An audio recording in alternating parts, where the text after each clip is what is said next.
Elimination method 5 number का आता है। तो 5 नंबर आप कैसे प्राप्त कर सकते हैं? क्योंकि आपको कड़ी तपस्या से जूझना पड़ रहा होगा, ठीक है, आप मेहनत कर भी रहे होंगे, लेकिन अगर छोटे छोटे कॉन्सेप्ट से अगर अजूर्दा रह जा रहे हैं तो 5 5 नंबर का बहुत सारा क्वेश्चन छूट जाता है। छोटे छोटे क्वेश्चन को तो सब बना लेते हैं, लेकिन आप बड़े बड़े क्वेश्चन पर भी जरूर ध्यान रखें। छोटे क्वेश्चन पे ध्यान रखें, लेकिन बड़ा क्वेश्चन आपको बड़ा परसेंट दिलाने में सक्षम होगा। तो देखिए, एलिमिनेशन मेथड बहुत ही आसान है। इसको इतना आसान कर देंगे ना कि आप सोच भी नहीं सकते, क्योंकि एलिमिनेशन मेथड सबसे आसान मेथड होता है। अब इसको सिर्फ कैलकुलेशन है, जिसके पास ऐड सब्ट्रैक्ट आता है उसको कोई दिक्कत का सामना नहीं करना पड़ेगा, और जिसके पास नहीं आता है उसको ये वीडियो को 2 से 3 बार देखें और 1 2 बार खुद कॉपी में बनाएं। क्योंकि अगर 5 नंबर का क्वेश्चन आएगा तो आप इससे लड़िएगा और जीत करके परसेंटेज में आप इंक्रीज कीजिएगा। तो कैसे बनाएंगे देखिएगा। तो जब भी ऐसा क्वेश्चन दे दे तो आप पहले तो इक्वेशन मान ले, फर्स्ट इक्वेशन और सेकेंड इक्वेशन, ये 2 इक्वेशन मान लिया। फिर फर्स्ट इक्वेशन और सेकेंड इक्वेशन जब मान लिया है तो आपको पता करना होगा कि इसमें से क्या एक्स वाई दोनों में से दोनों इक्वेशन का इक्वल मिल रहा है। अगर नहीं मिल रहा है तो क्या करेंगे, तो देखेंगे यहां तुम देखा x plus Y equal to 5 है, यहाँ 2x माइनस 3 इक्वल टू 4 है, लेकिन यहाँ x भी दोनों में से इक्वल नहीं है, न यहाँ y इक्वल है। तो दोनों यानी x को इक्वल कर लीजिए, न तो y को इक्वल कर लीजिए। तो अगर इक्वल कीजिएगा तभी आपसे ही बनेगा। तो इक्वल करेंगे कैसे सर? देखिए, 2 यहाँ x plus Y equal to 5 है, तो हम पहले x को चाहे y को इक्वल करने की कोशिश करेंगे। अब देख रहे हैं कि y को जब हम इक्वल कर देंगे तो ये क्वेश्चन आसानी से बन जाएगा।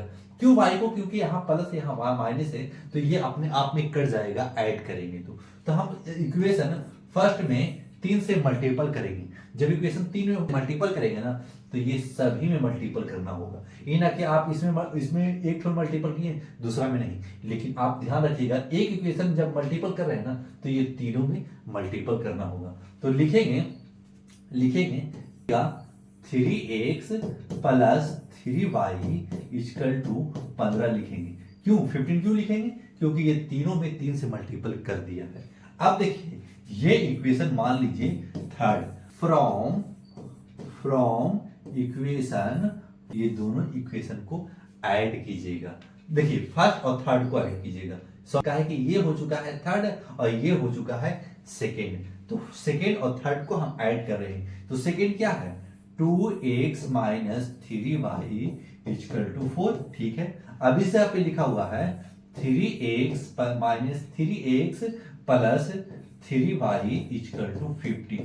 आपको ऐसा अगर नहीं है तो ऐसा करना पड़ेगा।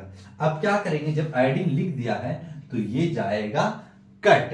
अब कट गया तो ये क्या हो जाएगा? 3 2 5 यानी 5x और इससे आप हो जाएगा 19। आपको ऐसे आप कर लिए होंगे, यानी x का वैल्यू क्या आया है? x का वैल्यू हमारे पास आया है x इक्वल टू 19/5 और ये हो गया आपका x का वैल्यू आया है। जब भी एलिमिनेशन मेथड देगा ना तो x y दोनों का वैल्यू पूछेगा।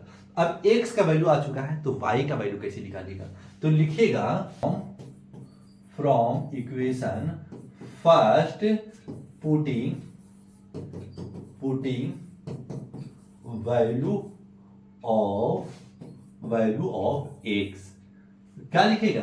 From equation first putting value of x, यानी x का वैल्यू 90/5। इक्वेशन फर्स्ट क्या था? यानी x plus y equal to 5, यही ना था, तो ये लिख दिया। आप ये 3 को ही बन चुका है, यहाँ 3 से मल्टीपल किया तो हम इक्वेशन फर्स्ट में ही x का वैल्यू पुट कर रहे हैं। आंसर में कुछ भी गड़बड़ नहीं होगा, राइट आंसर आएगा। फिर क्या करेंगे, x का वैल्यू इसे यहाँ पे रख देंगे 19/5 यानी 90/5 प्लस y इक्वल टू 5। अब y को इधर ही रह देंगे और इधर प्लस में है तो इसको राइट में जाएंगे तो माइनस में हो जाएगा। तो लिखेंगे 5 माइनस 90/5। आपको पता होगा कि इसके नीचे कुछ नहीं है तो 1 छुपा हुआ है। जब 1 छुपा हुआ है तो लिखेंगे इसे यहाँ पे 1 छुपा हुआ है तो एलसीएम क्या लेंगे? एलसीएम 5 हो जाएगा। जब एलसीएम 5 हो जाएगा तो 1 का कितना बार पढ़ें कि 5 आए, तो 1 का 5 बार पढ़ना पड़ेगा। तो ऊपर ही पढ़ते होंगे तो 5 25 यानी 5 5 25 और 5 को कितना बार पढ़े कि 5 आएगा 1 बार, तो 19 का भी 1 बार पढ़ना पड़ेगा, -90, क्योंकि इस यहाँ पे माइनस है तो माइनस दे दिया। y का वैल्यू क्या लिखे क्या आया हमारे पास 6y5। क्या आंसर राइट आ चुका है, x और y का आंसर आ चुका है। लेकिन एग्जाम में परफेक्ट कैसे बनाएंगे, तो लिखेंगे चूंकि हेंस x इक्वल टू क्या आया है 90/5 और y इक्वल टू 6/5। ये हो गया आपका कंप्लीट आंसर। जब एग्जामिनर जांचेगा ना तो दिल खुश हो जाएगा उसका कि बच्चे वाकई में कैलकुलेशन करके बनाए हैं। और ऐसी तरीके से आपको बनाना होगा और x और y का वैल्यू देना होगा। जब x y का वैल्यू आ जाए तो हेंस करके इस तरीके से लिख दीजिएगा। और एग्जामिनर वहां नहीं देखेगा, पुर्जा लिया रहता है, चट से देखेगा कि 19/5 है, y का वैल्यू 6/5 है, मारेगा और चट से 5 नंबर दे करके एग्जामिनर निकल जाएगा। एग्जामिनर तो खुश रहवे करेगा क्योंकि आप इस मेथड से कंट्रोल करके बना पा रहे हैं और पूरा फुल डिटेल से आप बना रहे हैं। तो इतना अगर हम समझाने में अगर आपको हम सक्षम हुए होंगे तो लाइक सब्सक्राइब जरूर कीजिएगा, क्योंकि हमारी मेहनत आपको पसंद आता है तभी कीजिएगा। तो जाते जाते दीजिए मुझे इजाजत। Thanks for watching.